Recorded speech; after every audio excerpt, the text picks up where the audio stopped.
Hola amigos de la Subsecretaría de Educación Básica Tamaulipas. Yo soy Janet Jasso y en esta ocasión les doy la bienvenida a la serie Experiencias Exitosas. En esta ocasión me siento muy honrada de contar con la compañía del doctor Horacio García Mata. Él es investigador de la Subsecretaría de Educación Básica, catedrático universitario, docente frente a Grupo de Educación Física en el nivel de primaria, y hoy además nos comparte que su práctica innovadora Matemáticas Lúdicas ha sido elegida por el Instituto Nacional de Evaluación Educativa para ser publicada en el blog propio de este instituto. Doctor, muchas gracias por estar con nosotros. Hombre, un gusto saludarlos y muy feliz por la invitación. Estamos listos. Gracias. Y en franca charla, doctor, quisiera que me contaras, ¿quién es Horacio? Bueno, Horacio es un ser humano nacido en el planeta Tierra, enamorado de la vida, porque es la que me ha tocado vivir como ser humano. Esto me ha creado una condición de buscar esas alternativas de mejoramiento para la misma gente, para mi familia, para la comunidad que me rodea, sobre todo aquí en mi estado, que es Tamaulipas. Horacio es una persona humilde, que gracias a esa esencia familiar que ha tenido durante toda su vida, ha aprendido a ser humilde en muchas cosas y a buscar la esencia de por qué las cosas suceden y cómo mejorar esas cosas. Es una persona que le gusta romper los modelos, romper esos paradigmas que de repente en nuestra sociedad siempre son los mismos, sobre todo en el aspecto educativo. Y que bueno, esta idea de romper esos modelos es a partir de cómo mejorar, y ese mejoramiento es para poder ayudar a la sociedad, y en este caso a nuestra misma educación. Romper paradigmas, Horacio, salirse de los esquemas tradicionales, a veces es difícil para quien le gusta hacerlo. ¿Tú te has encontrado con algún obstáculo en este sentido, en tu caminar? Pues sí, eso es lo que le da el sabor al caldo, dicen por ahí, ¿no? El sabor a la vida.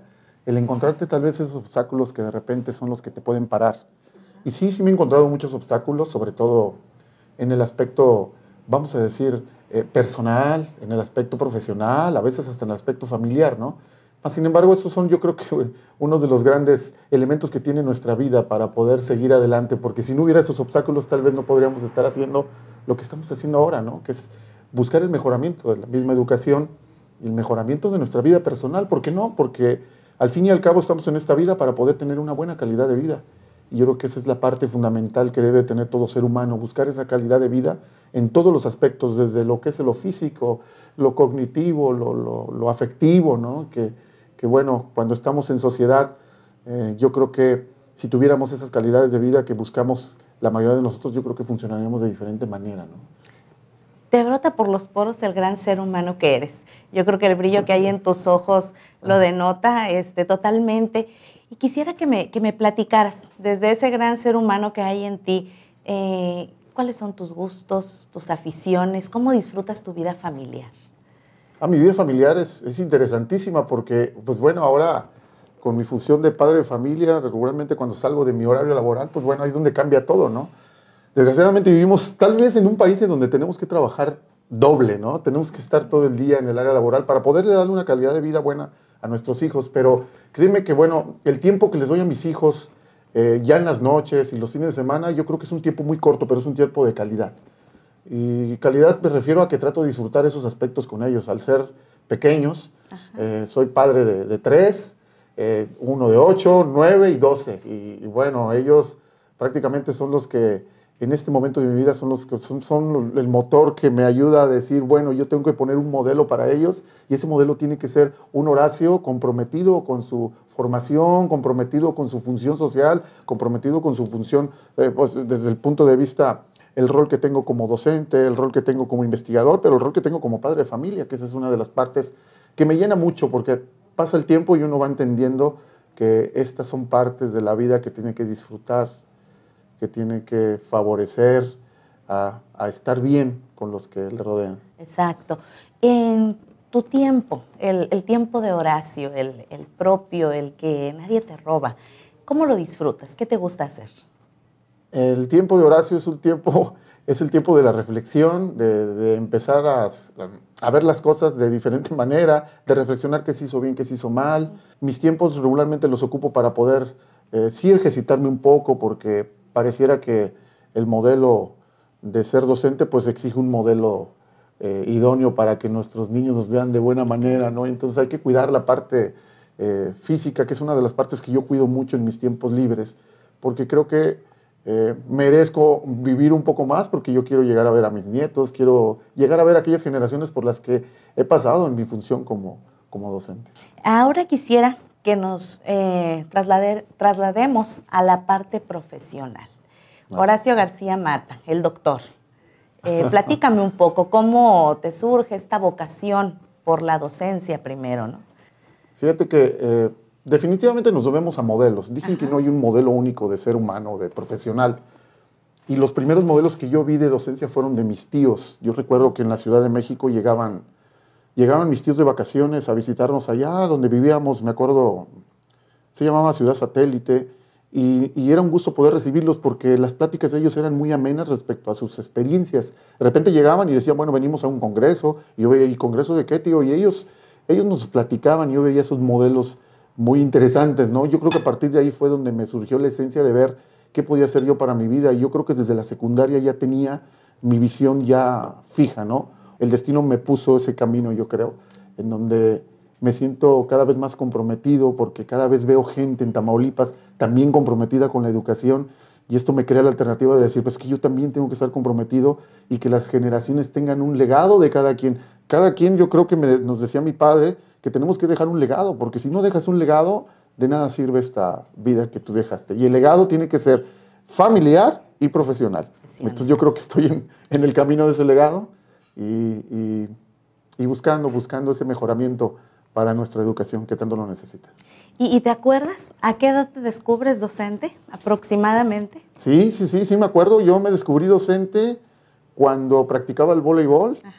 Me acuerdo que el entrenador no iba, y yo tomaba la batuta del entrenador, y él a veces me hablaba por teléfono a la escuela. En ese tiempo no había celulares, y decía, no, pues que Horacio los entrene porque no puedo llegar. Y yo empecé a entrenar el voleibol ahí. Entrenaba primero a los varones y luego eran las mujeres. Y yo creo que de ahí surgió esa esencia de poder compartir experiencias, pero también dirigir grupos. Entonces a mí me llamó mucho la atención eso. Yo creo que a partir de ahí, ya después de que jugué mucho voleibol en secundaria y parte de la preparatoria, fue donde vi esa esencia de poder trabajar con la gente y poder compartir experiencias a la gente, ¿no? De manera adecuada, pues. Bien, ¿y tu primera experiencia docente? ¿Dónde fue y cómo la recuerdas? ¿Qué tanto te forjó o te formó? Sí, yo recuerdo mucho que mi primera experiencia docente fue en una práctica que tuve en las periferias de la Ciudad de México. Nos llevaron a un poblado donde vivía mucha gente que hablaba el otomí. Entonces me tocó hacer mis prácticas en esa comunidad otomí. Y yo me quedé sorprendido porque los niños no hablaban español. Yo tuve que empezar a saber cuáles eran los conceptos básicos del otomí para poder dirigir a estos niños en una sesión de educación física. Entonces lo aprendiste también. Esa fue mi experiencia muy, muy personal, muy grande, porque esta no la puedo olvidar, porque cuando fui a practicar mis primeras sesiones de educación física, como futuro docente de educación física, fue donde realmente empecé a entender el gran compromiso que tiene que haber como educador. No basta manejar una sola lengua, no basta saber trabajar en ciudad, sino que te tienes que adaptar a esas condiciones laborales para poder ejercer una buena docencia. Cuéntanos, Horacio, brevemente, ¿cuál ha sido tu desarrollo profesional aquí en Tamaulipas? ¿Dónde inicias y qué has hecho durante el tiempo que has estado acá ya? Pues yo creo que pues estudiar. Me acuerdo con mi padre en una parte cuando ya llegamos a vivir aquí a Tamaulipas a empezar otra vez. Mi padre trabajaba de albañil y trabajábamos con él porque él tenía mucho conocimiento de tantas cosas. Mi padre de origen oaxaqueño, increíble persona, que sabía de albañilería. Entonces llegamos a Tamaulipas y bueno, él nos abrió el panorama para decir, bueno, vamos a abrir un negocio, pero necesitamos trabajar de manera alterna también y vamos a la albañilería. Y la aprendí. Y me acuerdo una vez que me dijo, usted tiene que pensar bien qué es lo que quiere hacer. Si quiere trabajar o quiere irse a lo académico. Usted dígame. Le dije, pues es que a mí me gusta lo académico. Y fue donde él me dijo, me acuerdo, pues dedíquese a lo académico y véngame a ayudar aquí nada más los fines de semana. Digo, perfecto, está bien, entonces me dedico al estudio y nos vamos de lleno por esa parte. Yo creo que a partir de ahí me marcó esa parte porque me comprometió más. Claro. Él ya no quería que fuera a ayudar entre semana, él quería que estuviera de lleno estudiando, dedicado a la función que yo quería cubrir. Entonces termino educación física acá y empiezo una licenciatura en psicología educativa, fíjate, en la Escuela Normal Superior de Tamaulipas.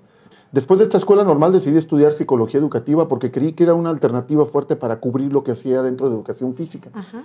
Y fue encontrando la línea que tiene la educación física con la educación, porque realmente la psicología y la educación física, específicamente la psicología como ciencia, tiene una línea relacionada total, ¿no?, con el aspecto educativo. Hablamos de conductas, hablamos de elementos que forman una personalidad y nosotros somos formadores de personalidades en la educación. Por eso es que decidí estudiar esa carrera y créeme que ahí fue donde empecé a entender la esencia verdadera de nuestra educación y lo que tenemos que hacer en las aulas. Después de esta carrera de psicología quise empezar a cubrir esas partes, dije, tengo que hacer una maestría y busqué una maestría para cubrir esa de psicología, que fue la maestría en psicopedagogía, en esta misma normal, y de la cual estoy muy agradecido porque fue una maestría que ellos prácticamente me becaron para cubrir nada más la mitad de esa maestría y poder cursarla.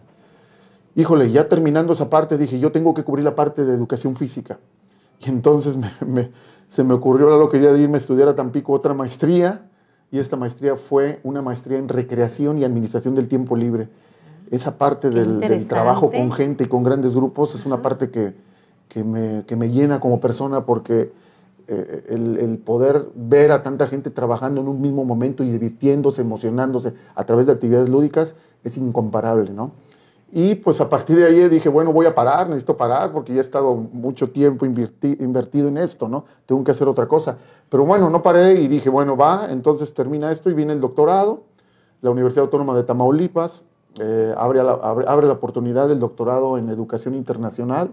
Un gran compromiso el que denota tu preparación profesional. Entonces hablamos de 2 licenciaturas, sí, 2 maestrías. Sí. Y un doctorado. Y entonces tu formación profesional, pues por ende, te ha llevado al camino de la investigación. ¿Qué hemos hecho por ahí en el camino de la investigación, Horacio?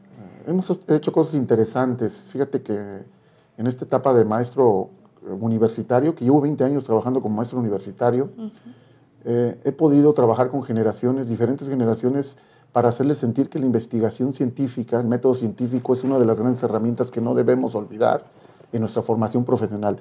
Todo individuo que haga formación profesional, que quiera ser un profesionista, tiene que saber dominar el método científico, porque en cierta forma hacer investigación implica aplicar esos pasos del método, porque en cierta forma estos pasos son los que nos llevan a construir productos que pueden ayudar a la sociedad. Claro. En el aspecto educativo eso es fundamental, porque si no se hace investigación en la educación, no vamos a empezar a entender las necesidades que tiene nuestra realidad educativa para mejorar.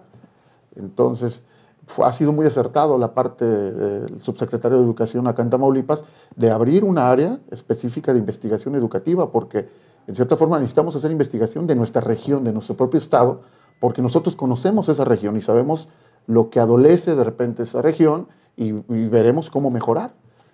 Okay, entonces es la manera de salir de solamente escribir en escritorio, irte al campo, conocer las necesidades y entonces establecer estrategias para poderlas cubrir, ¿no?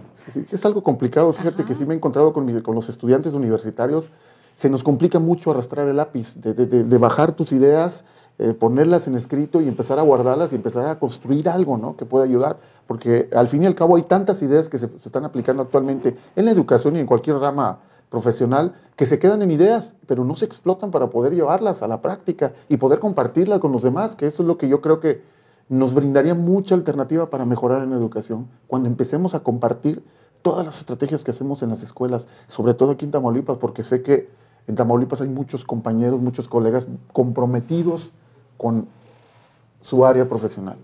Y entonces, bueno, producto de esto, creo yo, que es precisamente lo que nos ocupa en esta ocasión, que es la distinción que te ha hecho el Instituto Nacional de Evaluación Educativa, que es tu práctica innovadora, matemáticas lúdicas. Háblanos de esta propuesta. Esa práctica la estuvimos incubando desde el año 2013, en donde buscamos una titulación para ese posgrado.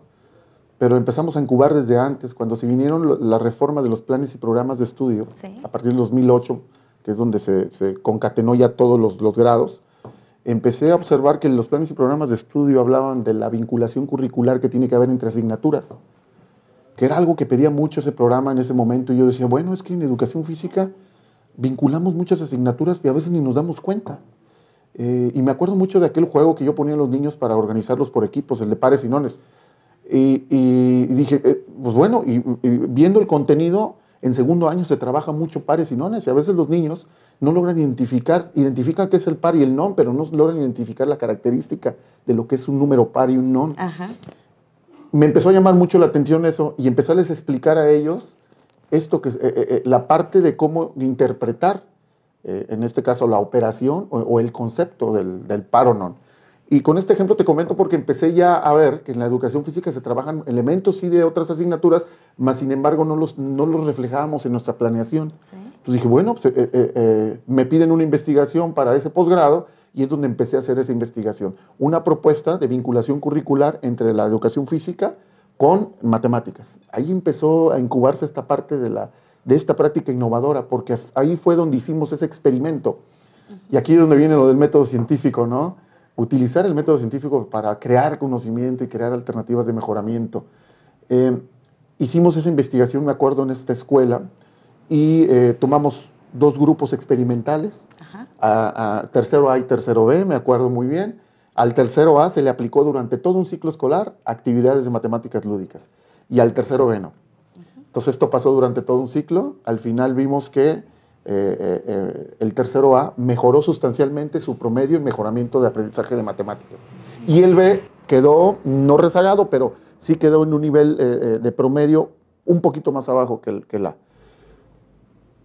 Los números son fríos, y los números que me dio ese porcentaje que elevaron los niños del tercero A me dijeron que el método lúdico puede ser apto para aplicarlo en la enseñanza de las matemáticas. Ajá. Y a partir de ahí fue que dije, bueno, venga, vamos a perfeccionar esto.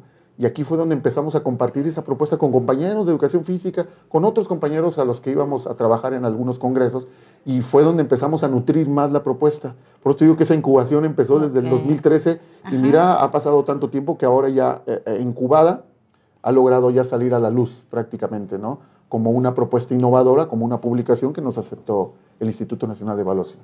¿Y cómo ha sido la reacción de los niños ante esto? Al principio no fue como que extraño para ellos decir, vamos con el profe de educación física a hacer matemáticas. ¿Cómo los viste a ellos? Sí, todavía los tengo acá en la cabeza de ellos, pensando en esa parte, ¿no? Es que sí es complicado, ¿no? Por cultura tenemos el problema de la aceptación del aprendizaje de las matemáticas. Creo que somos de las generaciones que venimos arrastrando esa parte, ¿no? Y vienen nuestros chaparros anteriores y también vienen arrastrando esa parte, ¿no? Del no gusto por las matemáticas. Yo me acuerdo en esa primera sesión que tuvimos, les expliqué, les dije, vamos a utilizar este material, vamos a repasar lo que estaba allá. Y, no, profe, no, matemáticas, no, nosotros queremos jugar. Digo, vamos a jugar, pero aquí vamos a tomar el juego para que ustedes aprendan y repasen todo lo que ven allá dentro en el salón de clases. Y ahí es donde empezó a cambiar todo, porque les moví el esquema total, ¿no? Después de estar en 4 paredes con un libro de texto y un cuaderno haciendo o resolviendo operaciones de aritmética básica, pues nos los llevamos al patio escolar, y en el patio escolar hicimos exactamente lo mismo, pero con un tapete didáctico llamada calculadora motriz y con juegos, en este caso, que implicaban movimiento corporal. Concatenamos 2 elementos fundamentales, el movimiento corporal y los procesos cognitivos, que es algo a veces muy complicado. Claro. Pero cuando un individuo se mueve, dicen los que saben sobre este fenómeno de la fisiología del cerebro, cuando un individuo se mueve, tiende a mejorar sus intercambios de información en neuronas. Y ese cambio de información es mejor, se oxigena más el cerebro porque se oxigena la sangre, y esto crea la condición de que el cerebro esté más presto cuando te estás moviendo y estás haciendo movimiento corporal. Sí. Pero si a esto le agregas una pizca de contenido matemático a ese movimiento corporal, y aparte le pones una pizca de lo que es el juego lúdico, la actividad lúdica, bueno, esto se crean escenarios increíbles para los niños donde le rompes totalmente el esquema y el paradigma de la enseñanza clásica de las matemáticas en la aula. Hola, me llamo Alan Alessandro Pérez Ramos y Me gusta mucho la clase de educación física y también hacemos muchos ejercicios y jugamos minigolf y también jugamos con las tablas de multiplicar y también con las calculadoras. Hola, yo me llamo Madeline Jocelyn Martínez Banda. Estoy en la Escuela Redención del Proletariado Vespertina. A mí me gusta mucho lo que nos pone el profe de educación física. Nos pone a hacer ejercicio, multiplicar y muchas cosas más. Horacio, derivado de este reconocimiento que te hace el INEE en relación a tu práctica innovadora Matemáticas Lúdicas, tienes una actividad importante en diciembre. ¿Puedes hablarnos de ello, por favor? Sí, fíjate, estoy muy contento porque me hablaron por teléfono precisamente el día de ayer y me hacían la invitación uno de los coordinadores del evento, que es un evento grande nacional con docentes, donde quieren que presente la propuesta representando el estado de Tamaulipas. Entonces la idea es ir el 4 y 5 de diciembre a presentar teóricamente la propuesta, pero me van a tener un grupo de alumnos para poder presentarla de manera práctica, que es lo que me parece muy interesante. Aplicarla, entonces. Sí. Entonces ellos van a tener un escenario muy bueno para poder ver la parte teórica, pero ya después los mismos maestros me van a ir a ver a la parte práctica, cómo estoy utilizando esa estrategia pues innovadora para darles a entender que esa parte del método lúdico no es algo nuevo. El método lúdico existe desde hace mucho tiempo, pero de repente nos hemos olvidado en las aulas de esa parte, ¿no? Del utilizarlo para mejorar los aprendizajes de los niños. Quisiera ahora que me hablaras un poco acerca de Lacho Talleres. Ajá. ¿Quién es Lacho Talleres? ¿De dónde nace? Y me resulta muy interesante porque yo creo que tiene una peculiaridad que es el deseo de compartir. Háblanos de eso. Lacho Talleres nace de los talleres prácticos que le tocaba dar en los congresos. Fíjate que tengo la oportunidad de pertenecer a una asociación. Esta asociación altruista se llama Federación Internacional de Educación Física y está presente en 23 países a nivel mundial. Esta federación promueve todo lo que tenga que estar relacionado con la educación física, el deporte y la recreación. Entre estos son actividades altruistas que contribuyan al mejoramiento de la sociedad, pero también la Federación Internacional de Educación Física se encarga de construir congresos que ayuden a la actualización de la gente. Entonces, por ahí es donde ahí nace Lacho Talleres, porque la federación, al ver las estrategias que yo aplicaba por aquellos años, me invitan una vez a un congreso para poder compartir esas experiencias pedagógicas con compañeros en un taller práctico. Entonces, a partir de ahí nace Lacho Talleres, porque realmente en las redes sociales me conocen como Lacho Talleres, porque por ahí decidí ponerle en una de las redes sociales así, y a partir de ahí muchos compañeros me dicen, pues, ¿por qué Lacho Talleres? ¿Tienes un taller? Le dije, no, es que me dedico a dar talleres y a dar conferencias de manera altruista en los congresos.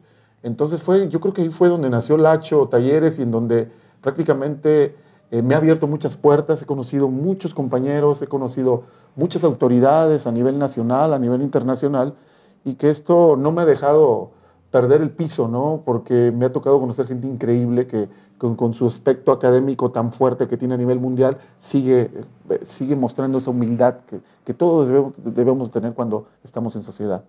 En este camino de la educación, de la docencia, de impartir talleres precisamente, pues el compartir se vuelve algo fundamental.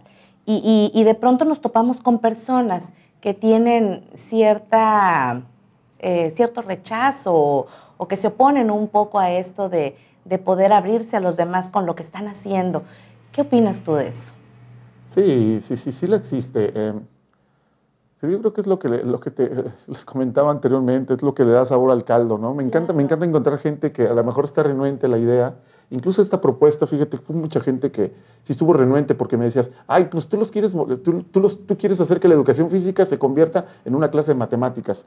Pero no, algo que les decía, les dije, no, es que tenemos que empezar a romper esquemas y hacer que nuestra profesión tenga el lugar que merece en la sociedad, porque a veces nos tienen muy evidenciados que somos nada más entrenadores deportivos, que somos entretenedores, que somos los que aventamos la pelota, pero realmente la educación física puede tener un impacto más fuerte siempre y cuando nosotros estemos prestos para el cambio, para ver de qué manera podemos contribuir al aprendizaje de los niños, no nada más en el plano motriz, sino ya impactar en el plano cognitivo, claro, que lo hacemos cotidianamente. Pero yo creo que si estuviéramos más prestos a esa parte de modificar nuestras prácticas, de retomar y hacer vinculación con otras asignaturas, creo que estaríamos en una línea muy interesante de poder hacer que la educación física en México tenga el lugar que merece. Tamaulipas está haciendo cosas interesantes con los maestros de educación física, de eso estoy muy seguro. Hay muchos colegas preocupados por esta parte del mejoramiento y que están haciendo ya esa vinculación. Horacio, te he escuchado en reiteradas ocasiones decir, el juego es el disfraz del aprendizaje. ¿Qué te significa a ti esta frase? Me significa mucho porque es una frase que utiliza un neurólogo, un estudioso de lo que sucede en el cerebro. Francisco Mora es un español que escribió un artículo que se llama así, en el Google lo podemos encontrar así, el juego como disfraz del aprendizaje. Y él habla precisamente de esto, que el juego en el cerebro crea algo que se llama intercambio de sustancias. Él a esas sustancias las llama neurotransmisores. Y él dice que el juego es uno de los elementos que se dan en nuestro entorno que hace que los neurotransmisores que tenemos en el cerebro se activen. Él dice que esos neurotransmisores son todos aquellos que activan al cerebro para que el cerebro tenga mejor funcionamiento y esté apto para recibir cualquier estímulo que venga del medio ambiente. Y entonces él dice, pues es que es el juego la única alternativa o una de las grandes alternativas para que un individuo aprenda. Realmente, si tomas al juego y creas escenarios didácticos donde se juegue, donde el niño esté emocionado, esté feliz y rompa el esquema de 4 paredes, yo creo que se va a estar más presto para poder recibir ese aprendizaje y llegue tal vez un olvido, pero un olvido recuperable dentro de lo que es nuestras funciones cerebrales. Esto del juego me tiene a mí enamorado porque no es descubrir el hilo negro. Hay muchas teorías que desde los años 40 hablan de la esencia del juego como elemento generador de aprendizajes. El secreto está en traerlo, ¿no? Al contexto educativo y vincularlo con las actividades. Bien, Horacio, ahora quisiera darte algunas palabras y que tú me digas qué te significa cada una de ellas. ¿Jugamos? Sí, jugamos, vamos a jugar. Bien, educación. Educación, la columna vertebral de una sociedad. Sí. Investigación. Investigación, el que no produce en investigación, no hay significado del método. Docencia. Una forma de vida real para quien la practica. Bien, universidad. Mi esencia, mi inicio y mi experiencia. Niñez. Feliz, muy feliz, pero esperando a que llegaran en las noches mis padres. Juventud. Donde encontré mi vocación. Un mensaje final que quieras regalar a nuestro auditorio. Decirles, bueno, que nuestra educación actual necesita de personas divergentes. Dicen que los divergentes somos aquellos que nos gusta romper el esquema y los convergentes son los cuadrados. Creo que nuestra niñez, nuestra juventud necesita de docentes comprometidos, que yo sé que los hay, pero dentro de ese compromiso tiene que haber esa divergencia, de decir cómo poder favorecer a mejorar esas competencias que son para la vida de un individuo. Y hablar de esa competencia para la vida es hablar de que los aprendizajes que estemos aplicando en el aula estemos con la consigna de que se estén aplicando en su realidad. De nada sirve un aprendizaje que se esté dando en el aula si no hay un efecto en la realidad cotidiana de un individuo. Entonces yo creo que nuestros niños necesitan esa parte. Si usted me hubiera preguntado hoy, niños, ya no son el futuro, son el presente, porque si no les creamos ese andamio necesario de conocimientos, puede haber ese problema posterior, ¿no? Entonces, decirle a mis compañeros que actualmente en nuestro país la divergencia es necesaria para que el ramo educativo mejore en sus prácticas y que la sociedad ya nos empiece a ver de otra forma. Porque de repente nos quieren etiquetar, pero eso no es justo porque el trabajo que hacemos no se compara con nada a ninguna profesión. Exactamente, es un trabajo que dignifica, ¿no? Y que además tenemos en nuestras manos lo más importante de nuestra sociedad, los niños y los jóvenes. Totalmente de acuerdo. Horacio, pues muchísimas gracias por haber estado con nosotros. Este espacio se ha tornado de gran aprendizaje. Gracias por dejarnos ver, además de tu parte profesional, pues también mucho de tu vida personal. Me quedo con la honestidad de tu mirada, me quedo con el compromiso que tienes con los niños y con los jóvenes tamaulipecos, con tu compromiso con la educación, con tus grandes deseos de compartir y de trascender y dejar huella en la educación de Tamaulipas. Gracias, muchas gracias. Muy amable, muchas gracias. Bien, amigos de la Subsecretaría de Educación Básica Tamaulipas, agradecemos que nos hayan acompañado en esta entrevista.